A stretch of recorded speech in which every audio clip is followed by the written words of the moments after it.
Alors c'est le même principe de la vidéo précédente. Nous allons rendre un fond transparent. Donc nouveau projet. Voilà, je vais choisir une photo, peu importe laquelle, puisque je vais travailler que sur une seule photo, sur celle-ci à l'occurrence, donc je la sélectionne. Voilà, elle a un fond blanc. Je l'avoue, ça sera plus simple pour moi, mais ça fonctionne aussi sur des fonds différentes couleurs. Alors, un petit zoom. Alors, ce que je vais faire, donc je rentre dans ce fond transparent. Donc, au lieu d'utiliser la couleur de la peinture comme j'ai montré dans la vidéo précédente, je vais utiliser la gomme. Donc si j'utilisais la gomme là, sans rien faire d'autre, alors évidemment il faut que je gomme la partie qui est au-dessus, c'est-à-dire la photo qui est au-dessus, ici l'encadré, donc c'est ce côté-là. Si je gomme comme ça va être assez difficile de bien me limiter le contour, hein. Je vais faire des bêtises. Donc je reviens en arrière. Ce que je vais faire, je vais utiliser donc la région, comme j'ai fait sur la vidéo précédente. Donc là, je vais augmenter un petit peu la tolérance. Et là, je vais gommer. Je clique sur du blanc, je maintiens foncé. Et je gomme. Au moins le tour. Hein. Voilà. Alors, je ne vais pas entrer dans le personnage, hein, parce que il a sa chemise, elle est blanche. Alors, forcément, si je rentre, bon, je vais le faire juste pour l'honneur. Hop, je vais effacer aussi la chemise. Ok. Donc, voilà, je ne vais pas revenir en arrière pour pas tout recommencer. Je vais juste me contenter de restaurer cette partie. Ça fera l'affaire. Voilà. Donc maintenant, je continue à gommer tout ce qui reste à gommer. Et là, bon, je peux y aller tranquille, pas besoin de m'embêter avec les régions.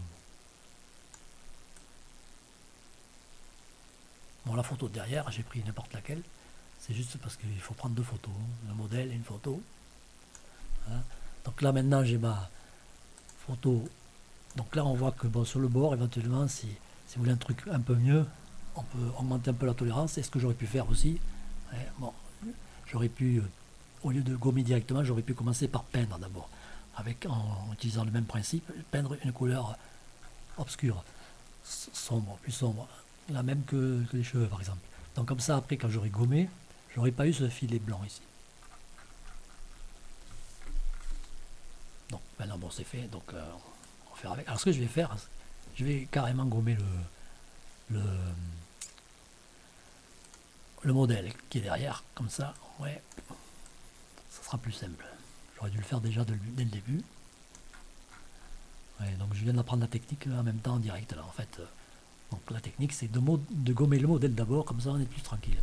Ou alors de le rendre transparent hein, aussi également. Comme j'avais vu montrer également dans une vidéo précédente, on peut rendre le modèle complètement transparent. Oui, je restaurer un peu du modèle.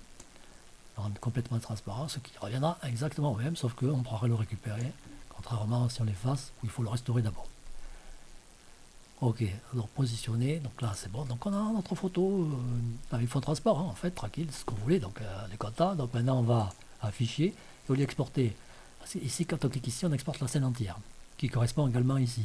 Alors maintenant par contre je vais exporter la photo ou le modèle sélectionné, donc moi ce que je veux c'est la photo, ok. Alors 0,1, alors là par contre il faut bien faire attention d'exporter en PNG ou éventuellement GIF, pour garder le fond transparent, étant donné que JPEG, BMP ne garde pas le fond transparent. Hein. Le fond pardon, se transformera en blanc. Donc, voilà.